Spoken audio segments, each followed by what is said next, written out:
নমস্কাৰ স্বাগতম জনাইছো আপোনালোকক মোৰ ইউটিউব চেনেল অৰুপছ ব্লগলৈ। আজিৰ ভিডিঅ'টিত আপোনালোকক দেখুৱাম মাতৃ পিতৃ বন্দনাৰ বাবে আপোনালোকে কেনেদৰে স্পেচিয়েল লিভ এপ্লাই কৰিব। এই ভিডিঅ'টিত আপোনালোকক ষ্টেপ বাই ষ্টেপ দেখুৱাবলৈ চেষ্টা কৰিম আপোনালোকে কেনেদৰে মাতৃ পিতৃ বন্দনাৰ বাবে স্পেচিয়েল কেজুৱেল লিভ এপ্লাই কৰিব।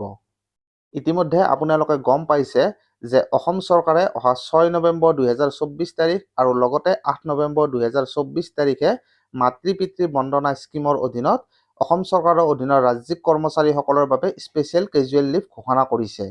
তো এই ভিডিঅ'টিত মই আপোনালোকক দেখুৱাবলৈ চেষ্টা কৰিম আপোনালোকে কেনেদৰে এই স্পেচিয়েল কেজুৱেল লিভৰ বাবে এপ্লাই কৰিব। এই ভিডিঅ'টি চোৱাৰ পিছত আপোনালোকে নিশ্চয়কৈ অতি সহজে আপোনালোকৰ মোবাইলতে মাতৃ পিতৃ বন্দনাৰ অধীনত স্পেচিয়েল কেজুৱেল লিভ এপ্লাই কৰিব পাৰিব। গতিকে আশা কৰিছোঁ আপোনালোকে ভিডিঅ'টি অকণো স্কিপ নকৰাকৈ শেষলৈকে সম্পূৰ্ণকৈ চাব আৰু ভিডিঅ'টি চাই ভাল লাগিলে লাইক আৰু শ্বেয়াৰ কৰি দিব। মাতৃ পিতৃ বন্দনা স্কিমৰ অধীনত স্পেচিয়েল কেজুৱেল লিভ এপ্লাই কৰিবলৈ আপোনালোকে গুগল ক্ৰম ব্ৰাউজাৰলৈ গৈ তাত চাৰ্চ কৰি দিব মাতৃ পিতৃ bandana.assam.gov.in। এনেদৰে চাৰ্চ কৰিলে মাতৃ পিতৃ বন্দনাৰ যিটো অফিচিয়েল পৰ্টেল আছে সেই পৰ্টেলটো আপোনালোকৰ আগত এনেদৰে খোল খাই যাব। তো ইয়াতে স্ক্ৰীনত আপোনালোকে দেখা পাইছে এইটো হৈছে মাতৃ পিতৃ বন্দনা পৰ্টেলৰ হোম পেজ আৰু ইয়াতে সাইডৰ পিনে আপোনালোকে দেখা পাইছে লগ ইন আৰু তাৰ ঠিক তলতে আছে ক্লিক হিয়াৰ টু ৰেজিষ্টাৰ। যিসকল কৰ্মচাৰীয়ে বৰ্তমানলৈকে মাতৃ পিতৃ বন্দনাৰ অধীনত স্পেচিয়েল কেজুৱেল লিভ লোৱা নাই তেওঁলোকে ইয়াতে ৰেজিষ্টাৰ কৰিব লাগিব আৰু যিসকল কৰ্মচাৰীয়ে মাতৃ পিতৃ বন্দনাৰ স্পেচিয়েল কেজুৱেল লিভ লৈছিল তেওঁলোকে ইয়াতে লগ ইন কৰিলেই হৈ যাব। তো ইয়াতে মই আপোনালোকক এই দুয়োটা প্ৰচেছেই দেখুৱাই দিছোঁ।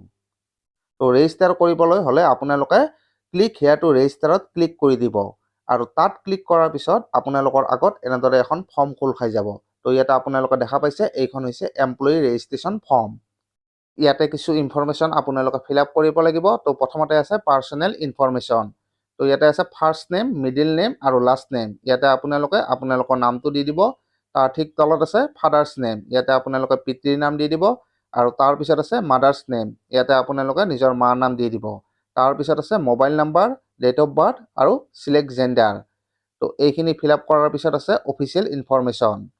তো ইয়াতে প্ৰথমতে আছে do you belong to be a essential service category or teaching or non teaching staff of elementary and secondary schools in the state of elementary and secondary schools of Assam. তো ইয়াতে কাষৰ পিনে আছে চিলেক্ট। চিলেক্টত ক্লিক কৰিলে আপোনালোকে য়েছ বা নো পাব। তো আপোনালোকৰ ক্ষেত্ৰত যিটো প্ৰযোজ্য সেইটো দি দিব। তাৰপিছত ঠিক তলতে আছে নেম অফ অফিচ। ইয়াতে আপোনালোকৰ অফিচৰ নামটো দি দিব। তাৰপিছত আছে ডেজিগনেশ্যন আৰু ডেজিগনেশ্যনৰ পিছত আছে চিলেক্ট ডিপাৰ্টমেণ্ট। আপোনালোকৰ যিটো ডিপাৰ্টমেণ্ট হয় সেই ডিপাৰ্টমেণ্টটো আপোনালোকে চিলেক্ট কৰি ল'ব আৰু তাৰপিছত আছে নেম অফ কনচাৰ্ণ হেড। তো এইটো আপোনালোকে ফিল আপ কৰি দিব আৰু তাৰ তলত আছে চিলেক্ট ডিষ্ট্ৰিক্ট, চাব ডিভিজন আৰু block.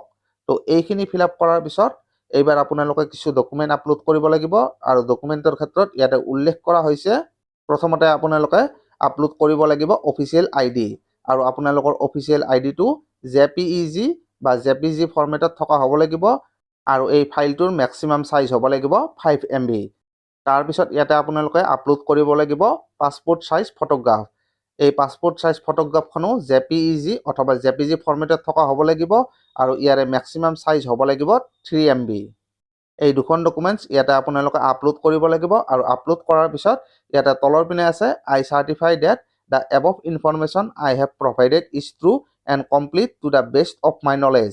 I am aware that information provided by me is subject to review and verification.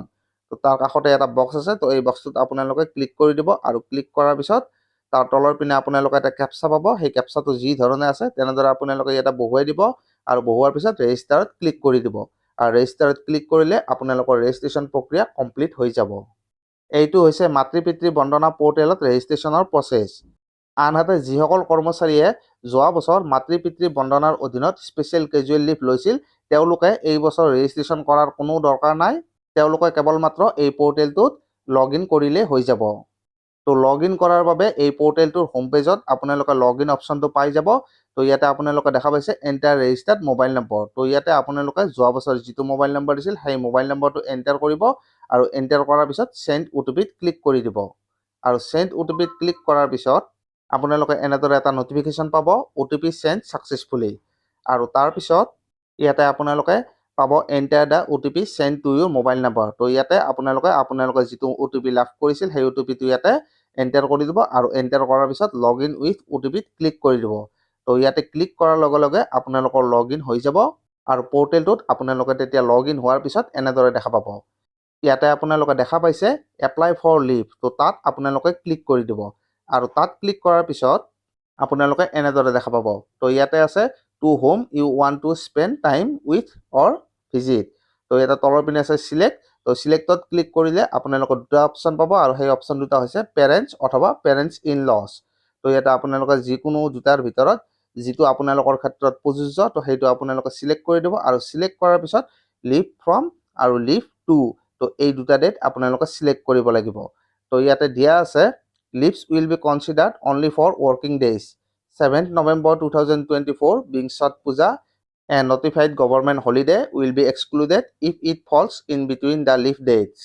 তো ইয়াতে আপোনালোকে এই বক্স দুটাত 6 নৱেম্বৰ 2024 তাৰিখৰ পৰা 8 নৱেম্বৰ 2024 তাৰিখ চিলেক্ট কৰি দিব, যিহেতু 9 নৱেম্বৰ তাৰিখটো আছুতীয়াকৈ স্পেচিয়েল লিভ ঘোষণা কৰা হৈছে। তো তাৰ ঠিক তলত আছে চিলেক্ট ষ্টেট। তো ইয়াতে আপোনালোকে ষ্টেট চিলেক্ট কৰি দিব। তাৰপিছত আছে চিলেক্ট ডিষ্ট্ৰিক্ট, তাৰপিছত আছে এড্ৰেছ ডিউৰিং লিভ, অৰ্থাৎ লিভৰ সময়ত আপোনাৰ ঠিকনা কি হ'ব। তো এই গোটেইখিনি আপোনালোকে ইয়াতে দিব লাগিব, village, town, post office, pin code আৰু তাৰ ঠিক তলত আছে এপ্লাই। তো এইখিনি ডাটা আপোনালোকে ফিল আপ কৰাৰ পিছত এপ্লাইত ক্লিক কৰি দিব আৰু এপ্লাইত ক্লিক কৰাৰ লগে লগে আপোনালোকৰ স্পেচিয়েল কেজুৱেল লিভ এপ্লাই কৰা হৈ যাব। তো তাৰপিছত আপোনালোকে ইয়াতে এনেদৰে দেখা পাব your leave application has been successfully submitted, your leave application ID is ... তো এনেদৰে আপোনালোকে মাতৃ পিতৃ বন্দনাৰ অধীনত স্পেচিয়েল কেজুৱেল লিভ এপ্লাই কৰিব পাৰিব। তো এইখিনি কৰাৰ পিছত আপোনালোকে আপোনালোকৰ যিখন লিভ এপ্লিকেশ্যন থাকিব সেইখন ডাউনলোড কৰিব লাগিব আৰু সেইখন ডাউনলোড কৰি আপোনালোকৰ হেড অফ দ্য ডিপাৰ্টমেণ্টৰ পৰা সেইখনত চাইন লৈ সেইখন আকৌ আপোনালোকে এই পৰ্টেলটোতে আপলোড কৰিব লাগিব। তো তাৰ কাৰণে আপোনালোকে ইয়াতে ওপৰৰ পিনে দেখা পাইছে মাই ডেছবৰ্ড। তো মাই ডেছবৰ্ডত আপোনালোকে ক্লিক কৰি দিব আৰু তাত ক্লিক কৰাৰ পিছত এনেদৰে দেখা পাব। তো ইয়াতে আপোনালোকে দেখা পাইছে জেনেৰেট এপ্লিকেশ্যন। তো জেনেৰেট এপ্লিকেশ্যনৰ তলত আছে জেনেৰেট। তো জেনেৰেটত ক্লিক কৰি দিব আৰু জেনেৰেটত ক্লিক কৰাৰ লগে লগে আপোনালোকৰ মোবাইলত আপোনালোকৰ লিভ এপ্লিকেশ্যনখন PDF আকাৰে এনেদৰে ডাউনলোড হৈ যাব। এই লিভ এপ্লিকেশ্যনখনত আপোনালোকে নিজেও চাইন কৰিব লাগিব আৰু লগতে আপোনালোকৰ হেড অফ দ্য ডিপাৰ্টমেণ্টৰ চিল এণ্ড ছিগনেচাৰ লাগিব। তো এইখিনি লোৱাৰ পিছত পৰৱৰ্তী পৰ্যায়ত এইখন আপোনালোকে মাতৃ পিতৃ বন্দনা পৰ্টেলত আপলোড কৰিব লাগিব। তো এনেদৰে আপোনালোকে মাতৃ পিতৃ বন্দনাৰ অধীনত মাতৃ পিতৃ বন্দনা পৰ্টেলত স্পেচিয়েল কেজুৱেল লিভ এপ্লাই কৰিব পাৰিব। আশা কৰিছোঁ আপোনালোকে এই গোটেইখিনি কথা ভালদৰে বুজি পাইছে। তো আজিৰ ভিডিঅ'টিত মই আপোনালোকৰ সহায় হোৱাকৈ এইখিনি লৈ আহিলোঁ। আশা কৰিছোঁ এই ভিডিঅ'টি চোৱাৰ পিছত আপোনালোকে অতি সহজে আপোনালোকৰ মোবাইলতে মাতৃ পিতৃ বন্দনাৰ অধীনত স্পেচিয়েল কেজুৱেল লিভ এপ্লাই কৰিব পাৰিব। তো আজিৰ ভিডিঅ'টিত এইখিনিয়ে। ভিডিঅ'টি ভাল লাগিলে লাইক আৰু শ্বেয়াৰ কৰি দিবলৈ নাপাহৰিব আৰু লগতে ভৱিষ্যতেও এনেকুৱা বিভিন্ন ধৰণৰ ভিডিঅ' পাই থকাৰ কাৰণে আমাৰ চেনেলটো ছাবস্ক্ৰাইব কৰি থ'ব। ধন্যবাদ।